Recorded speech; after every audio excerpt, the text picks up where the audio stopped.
All right, so today I'm here with Ben Thomas, Thomas Commercial Services. You're a local guy, man. You went to DeMatha High School, then you traveled down to ECU.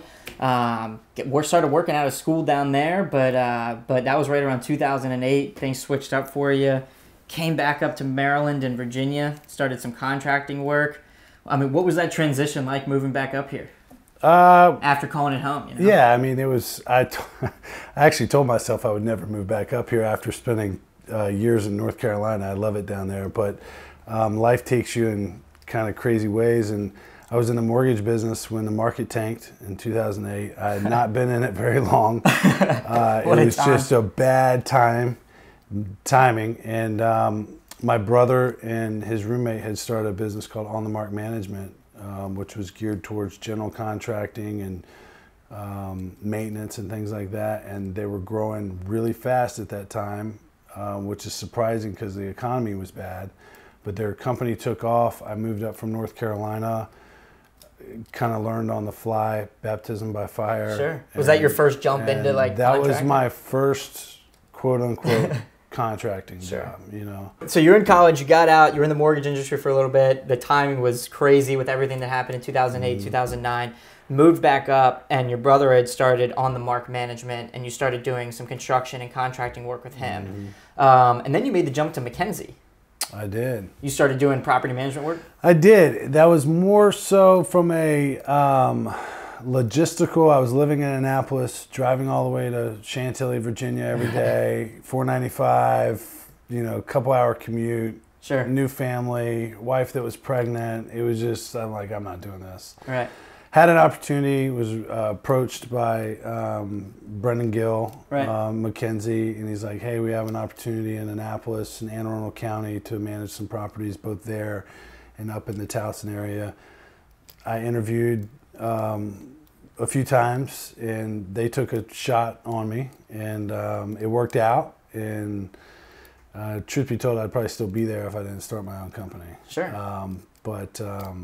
That was 2.5 years of being a property manager. So in a sense, I kind of switched sides of the table. Right. Went from being hired for all the construction work to actually hiring. And exactly. It was a weird kind of literally being on the other side of the sales table. And hindsight 2020, that was probably the single best career move that I ever made. Sure. Because as a contractor and a maintenance guy, and you know, doing these projects for building owners, property managers, brokers, facility guys, building engineers, I try to take an approach of not just a contractor. Right. I try to take an approach of what a property manager might have to deal with. For instance, they give you a key for night work. Right. Like, don't lose the key, man. Yeah. Like, you lose the key, they'll have to rekey the entire building. Like, exactly. It's a security issue. Like, right. Like, check it. Like, I know it. Have you lost a key before? I'm not saying that. I had a contractor lose a key when I was a property manager. Right. No, but that's just a perfect example of how property managers deal with things that are maybe the normal painter drywall guy doesn't really. They're like, oh, it's just a key. Well, no, it's not just a key. Right. And you know, checking in on certain times and things like that, and being able to understand the other side of the business. Dealing with tenants, yeah. So when I go into a tenant space, I think of it as a property manager. I mean, tenants are finicky anyways. Sure. You know, they just are. And so back to my property manager days and converting back over to a contractor, I try to take the mindset sometimes of the property manager who's dealing with that stuff. Sure. And sometimes I can buffer even the tenant, because they're going to call and complain to the property manager if something goes wrong. So a lot of times I can try to buffer that for my clients, because I'm not just a guy in there slinging paint. Absolutely. So you understand how, like, you understand what the ownership might want because you worked in the property manager, and you understand what the client, if the client is a tenant, might want because you've worked in that side. Right. And then you started with your brother, Thomas Commercial Services, 7 years ago, 6 years ago? Yeah, about 6.5 or so. Yeah. And what was, like, so when you jumped into that, what was that jump like? Scary. Right. You know, I mean, again, young family. Newly married, number 2 on the way at this point. You know, you're throwing away a base salary and benefits and all this Taking kind on of a lot of risk. stuff, and you're jumping out in the water, and being competitive as I am, if you're not successful, the only person you have to blame is yourself. Sure. There's other outlying factors, but you got to get up and go to work every day. Right. And you got to try to provide for your family. Yeah. And it's a different kind of pressure, right? But it's very rewarding, and it's worked out to this point. So yeah, I mean, it looks like it's worked out really well. I mean, before this, we were talking about a pretty big project that you were working on. You said something along the lines that you're representing a building owner in a large building. Can you talk to me about that a little bit more? I recently acquired a client through years of networking. The name kind of got passed on. I got a phone call from a lady, and she's like, "Hey, how you doing? Where you at? I just landed over here." The client had bought 6 buildings of roughly 800,000 square feet of distressed property. Wow. That's a massive project. It was just old. It kind of got run down. They bought it for pennies on the dollar. And I was one of 3 contractors that they had interviewed to come in and do a bunch of common area renovations. Sure. and a bunch of projects. I believe that this is a short-term hold for them to flip this. Right. And so speed was of the essence. Sure. We're doing 15 common area floors at one particular time, spread out over 6 buildings. They want to do these floors, these floors, these floors, these floors. So it was very volume based.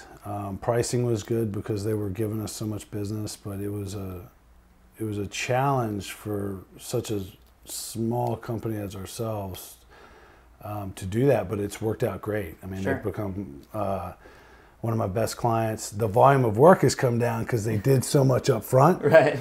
But they're great people to work for, and you learn a lot going through something like that. As far as you got to be on your game. Sure. You got to cross your T's and dot your I's. I mean, it was an out-of-state owner. Sure. Who's calling and wanting updates, and you quickly learn you call and give him updates instead of him calling and requesting updates. Sure. Which is something I learned through this project. You're in control of the communication. It's like, look, get to them before they call and ask for you. Sure. And cut it off at the pass. If there's something wrong, which there will be, right. We're in construction, it happens. I find out if you let the client know that something's wrong before they find out it's wrong, right. Everything's okay. Sure. When they walk onto a job and something's wrong, and they're like, "Why didn't you?" You're like, "Okay." So cutting it off is something that I learned, but over communication, that sort of thing. Sure. So you mentioned, you were doing, they bought it, and you think it might have been something that they were looking to have a short-term hold, potentially stabilize the property and then potentially sell it. Mm-hmm. Whether they do it or not is another point, but you were doing something along the lines, you said 15 different common area pieces across multiple buildings. Mm-hmm. And I'm guessing that they were probably, the owner was looking to lease up that property as well. I mean, what was it like renovating the common areas while the owner is also trying to lease up the property? It's difficult. It can be difficult, especially when, first and foremost, you got to let the current tenants know what's going on. Sure. So it's communication. You got to let them know that, hey, your bathrooms are going to be shut down. You're going to have to go up or down while we're doing this. So that's a huge challenge in multiple buildings, multiple floors. You got to let people know. The second thing that was challenging is as they're leasing up these buildings, they will do a lease of 10,000 square feet. And part of that deal is we get new common areas on this floor when we do our build out. Right. Well, they have to be in by May 1.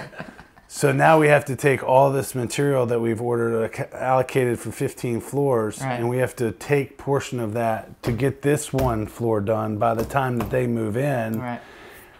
But I'm dealing with tile that's 8 to 12 week lead time, lights that are 4-week lead time. Sure. So we get done with this quickly because we have the material on hand. We're not waiting for it. But now we're slowed down on this aspect because we've used the material. So I've always suggested to somebody that might be buying a portfolio of things like that and might have standard finishes to go ahead and order your attic stock up front. Yeah. If I have 15 floors that I'm going to do in 2019, but I might do another 15 floors in 2020, well, go ahead and order an extra 5 floors if you know it's going to be done. Sure. That way, when something like this happens, you can be ready for it. You just brought up a lot of like really awesome insights. So, you know, if you're a building owner buying a portfolio, a couple of things, like if you're renovating a huge portion of that project and you have existing tenants, communicating with those tenants, the timelines, understanding, you know, exactly what's going to affect them and make sure they're aware to stop any potential problems from happening. And then, like you just mentioned, planning something out with a tenant's lease that's coming in place.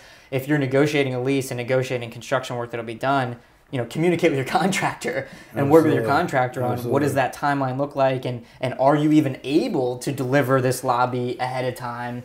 And that's a great point. I mean, there are lots of times when we'll get a plan, you know, maybe it's a sketch with a crayon that my 4-year-old did or something. You're like, hey, give me a price. I got somebody wanting to move in. You give a price, and then they're like, okay, they need to be in by February 1. And you're like, whoa, like this, like we need to know that up front during the bid process sometimes, because I can say, okay, instead of XYZ carpet, we need to go with this carpet because we can get it faster. Right. And those are the things that we can help with timelines, but the information is key. Details. I mean, when you have a plan and it's like, hey, I need you to build this plan. Well, are you doing ceilings? Are you doing lights? What kind of flooring? Right. I mean, there's so many more details than just walls and doors. Yeah, and it seems like you can be a massive resource even beyond a specific project. I mean, like, again, going back to this portfolio, this guy owns this, and he knows over the next 5 years you're going to be doing this type of work. You know, these tenants are going to be coming in, and you can say, hey, these are the things that you need to be thinking about. This is how much time each of these will take. As a landlord, you don't want to be stuck negotiating a deal that you can't deliver on. Correct. You know, because then that's lost revenue as a landlord. And when you're ordering in volume, I'm sure you can save a ton of money if you're ordering materials for the next couple of years out. You know, and then for your experience in property management, understanding the kind of back end for how that works. You know, with this building, or you said it's been a client for a while now. A couple of years. You know, are you working with them on, you know, this long-term planning, or have you, like, what conversations you had, or maybe on other projects? What do you recommend building owners? What conversations should building owners be having with their contractors for long-term projects? Well, I think that right now, the way the economy is, and I might be steering off a little bit here, but you know, a typical project that would have taken 3, maybe 4 weeks can now sometimes take a little bit longer. Sure. Because the economy is so good. Doors are taking longer to get in. Right. Millwork's taking longer to get in. The workforce is spread out. Right. So everybody's working. There's just not crews sitting around that can jump on a job. So jobs that would typically take, you know, 4 to 6 weeks could be taking 6 to 8 weeks. Building owners and clients aren't really understanding that right now. Right.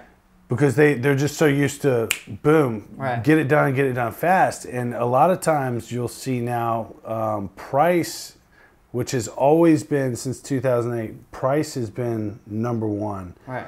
And you're finding some building owners that might pay a little bit extra if you can get it done faster. Sure. So when you come to building owners, I guess one of the things that I would tell them is that if something needs to be done on fire, they have to be upfront about that right away. Sure. Because you can make it happen. Right.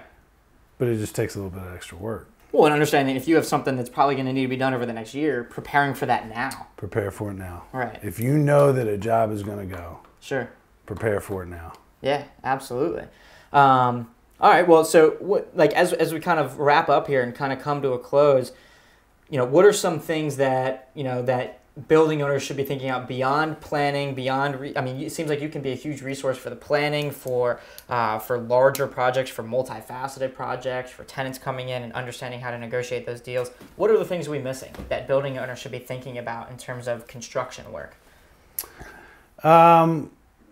Just be open to the fact that it's construction. Yeah. It's not perfect. Sure. Things go wrong. They always do. Yeah. I mean, it's not how or what goes wrong. It's not if something goes wrong, it's how you respond to it. Yeah. Because it will, we're in the construction business.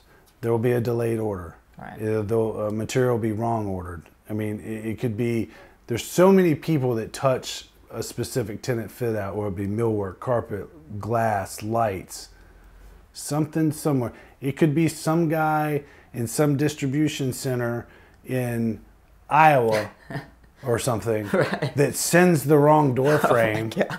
You have 19 doors to put in, and somebody sends the wrong throat size on the door, and you know it's our fault because my name's on the shirt. Right. Everybody falls back. And you have to jump on the sword. Yep. I'm sorry, you know, it's our fault. Right.